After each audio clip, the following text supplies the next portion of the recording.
Lectura del Santo Evangelio según San Lucas.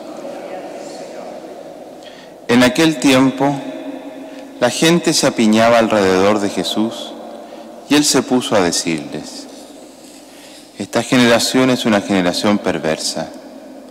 Pide un signo, pero no se le dará más signo que el signo de Jonás. Pues como Jonás fue un signo para los habitantes de Nínive, lo mismo será el Hijo del Hombre para esta generación. La reina del sur se levantará en el juicio contra los hombres de esta generación y hará que los condenen, porque ella vino desde los confines de la tierra para escuchar la sabiduría de Salomón, y aquí hay uno que es más que Salomón.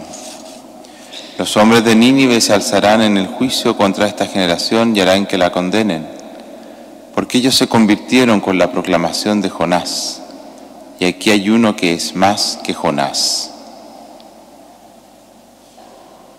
Palabra del Señor.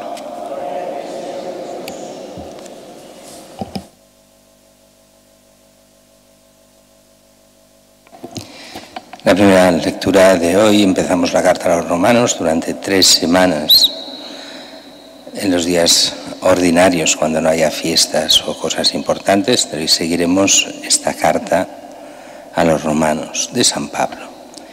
Y hoy empezamos, y es la introducción, y se nos pone bien claro esta introducción, quién es Pablo, siervo de Cristo Jesús. Pablo no ha fundado esta comunidad. En otras cartas, cuando ha fundado, por ejemplo, a los Corintios o otros, ya no habla así. Él se presenta simplemente como Pablo y ya está, y acá a los cristianos que están en Corintio o a los santos de Corinto. Pero aquí es diferente.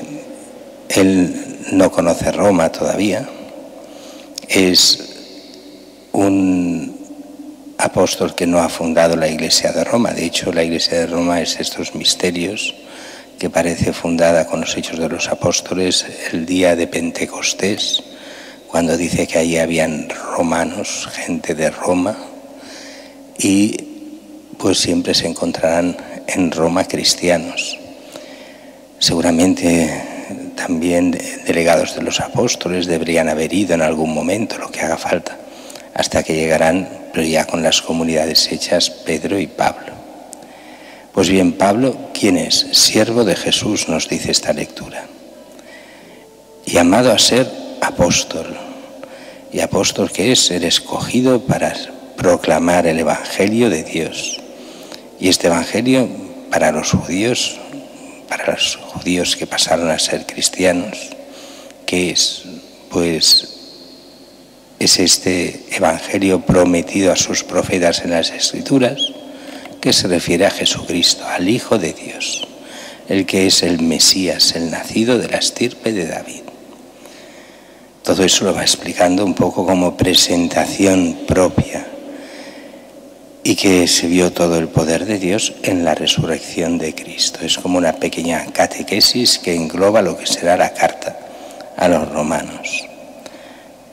La centralidad en Jesucristo nuestro Señor. Por Él, Pablo ha recibido esta gracia, la gracia del apostolado.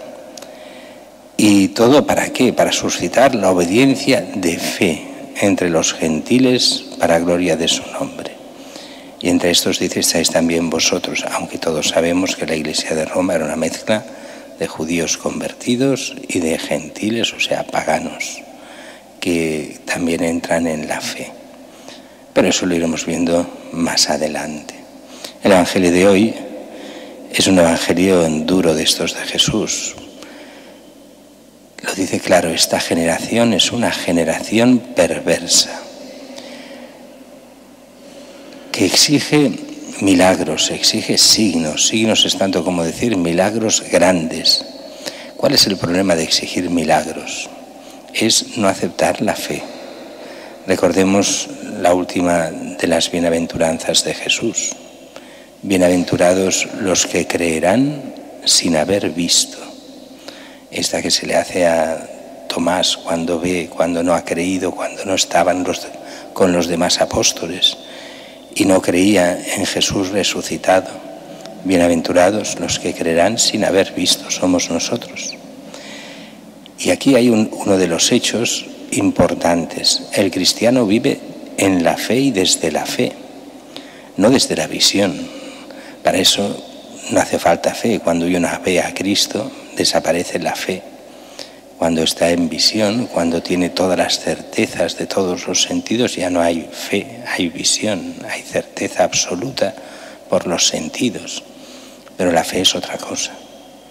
Y el gran problema del hombre es que no quiere la fe, quiere la visión, quiere la certeza absoluta, pero no por la fe. Y entonces exige estos milagros patentes, grandes, inmensos, que hagan que no sea necesaria la fe, solo la visión. Y Jesús dice que no se les dará ese tipo de signos. Por eso cuando algunos prometen que habrán signos de estos, que harán que todo el mundo pueda llegar a creer, porque quedará un signo indeleble y que obligará a la fe, dices, pues no, eso no es el Evangelio, eso es otra cosa. Pero el Evangelio nos lo dice. ¿Cuál es el signo que se nos dará? Y es el signo de Jonás. Sabéis que hay 2 signos de Jonás diferentes, pero aquí se refiere en este texto concreto al signo de la predicación. Como Jonás predicó en Nínive, convencidísimo él de que nadie se convertiría y por eso no quería ir. También es verdad que de todo el texto se deduce que Jonás era un poco cascarrabias y siempre estaba a la contra en todo. Pero al final se ve obligado a ir y predicar a esa gran ciudad de la época, no de la época de Jesucristo, de mucho antes. Por eso se consideraba una de las grandes ciudades del mundo y solo tenía 120.000 habitantes, pero en aquella época era muchísimo. Va, predica y la gente se convierte. Ese es el signo que da Cristo en todas las generaciones y también hoy. Se llega a la fe por la predicación. Por la predicación no entendemos la predicación solo aquí en la parroquia, en la iglesia, no la predicación que haga el Papa o el Obispo, sino la predicación se entiende también todo el apostolado que cada cristiano hace y que predica con su vida y su palabra a los demás, a sus hijos, a su familia o a sus amigos o a sus desconocidos. Todo eso es la predicación de Cristo, que pasa por la predicación de cada uno de sus pequeños, diría Jesús. Todo lo que hagáis a uno de estos pequeños, a mí me lo hacéis. Cristo presente en los cristianos para continuar la misión de salvación en medio del mundo.